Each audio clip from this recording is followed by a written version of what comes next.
What is up, ladies and gents? Welcome to day number 4 of Crimefest 2015. We have a two-part update for you today. We're going to run through the Crimefest page and explain exactly what is going on. I'll admit, today's update is certainly not as glamorous, but it does add some pretty useful and interesting things. So here's the first thing that I don't think we were particularly asked for: teammate hostage trading.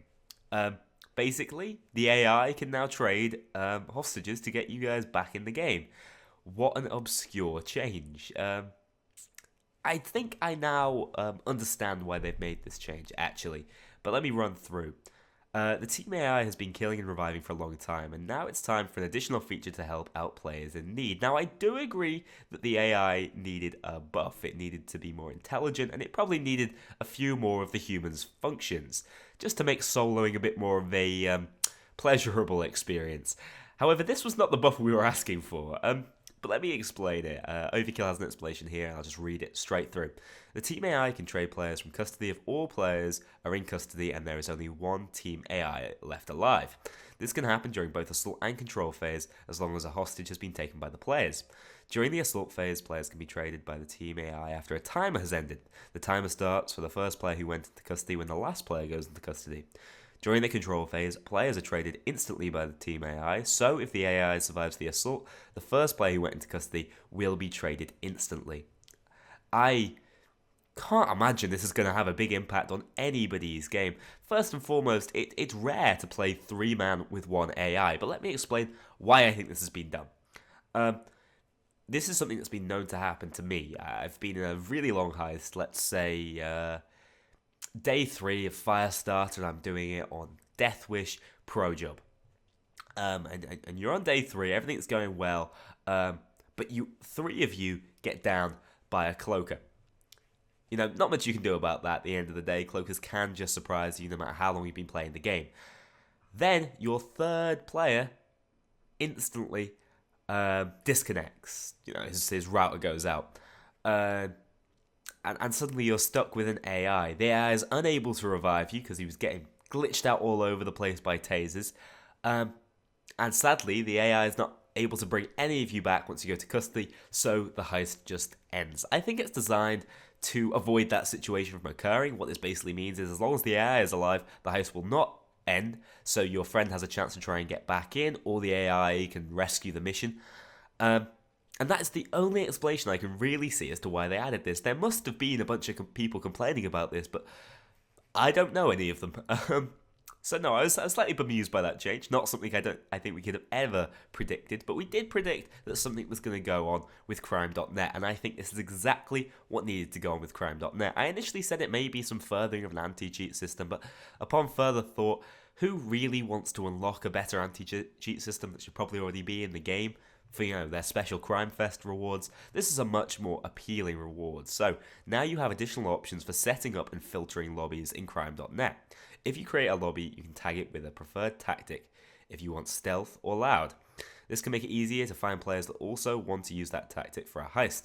This means you can also filter between the preferred tactics when you're looking for a lobby. This is amazing. It avoids all the confusion of saying at the start of a heist, stealth loud. You know, one guy's wearing a suit and is bringing ECM jammers, but that just happens to be his loud build. He gets kicked for no reason, the poor guy. Like, all this confusion should be solved immediately. This is something that definitely should have existed beforehand. Maybe they could have chucked in a few more options as far as like a better being able to title your room a little easier than just saying, oh, we're stealthing, oh, we're loud.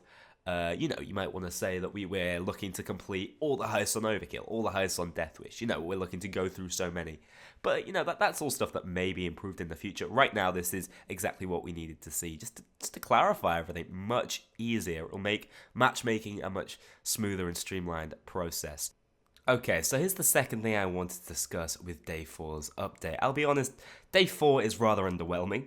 There's a couple of really nice changes that I'm really glad have been made, but I do think that maybe we deserve a little more for all the hard work we did completing those challenges. But, you know, I still expect more and more things to come in the future days.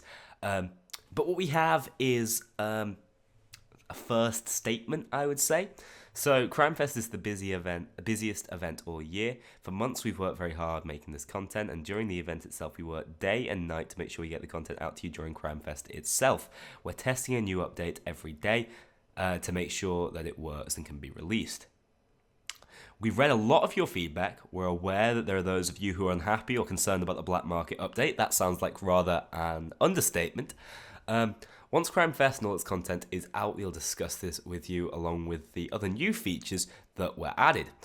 While we usually get back to you straight away when you have feedback, right now we're busy as hell making sure we finish all the content we prepared in time. Now, this is fair enough.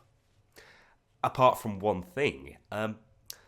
The thing that gets my goat is not the existence of the microtransactions. It was the misinformation about microtransactions. So initially we had Golfarb saying, no, there won't be any microtransactions. You can forgive him. He's no longer part of the Payday team. They've moved on. It's Almir's statement that you should shame on you for thinking that there would be microtransactions within Payday. Now, that just doesn't sit right with me. The phrasing of that really gets my goat. But that's something that's just not being addressed. Why is there no, we're sorry, we know what we've done, our bad. We wanted to take it in this direction, we've had a change of heart, if that's what they want to say. Or, we'll change things up to go with our original statement that microtransactions won't be in the game. It's confusing to me. This statement isn't giving me everything I want. It's giving me a little bit of it. But further down, there's a couple more things I would like to discuss. First of all, mods are still being accepted.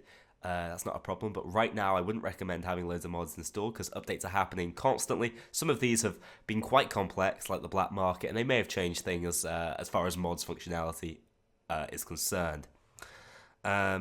And the final thing I wanted to mention was the voice actors of Wolf and Bane. I'm really glad we've got a statement on this. So Ulf Anderson, the voice actor of Wolf, as many of you know, recently told us that he won't continue voicing Wolf, which is really sad, if you ask me. We respect that and we wish him the best. Just like we changed voice actors for changes between Payday the Heist and Payday 2 with the addition of Damien Portier, which was a great addition. We will look into what is the best way forward for Wolf, as he is a very important and part of the original Payday crew. So by no means is he going to be removed from the game. Simon Vicklund recently left us to pursue a career as a freelance game developer and composer. He continues working on Payday 2, that's just like before, but on a freelance basis. Of course, we want to keep him involved in Payday 2. Not only does he kick ass as Bane, he does kick ass music like the latest edition, Utter Chaos, which I really like. And no, we're not removing any of the two characters from the game. So that's all that cleaned up. We're going to get a new voice actor for Wolf, which I am really sad about. And Simon's going to continue to voice Bane as we probably expected. That's that. Still waiting for a proper statement from Overkill about Day 1. This is as good as it's getting right now. I'm sure once Crimefest is over, it will be addressed properly. I'm just slightly frustrated that there's been no acceptance of making a mistake. But oh well, that's it for this video, guys. Hope you have enjoyed. I will see you all in the next one.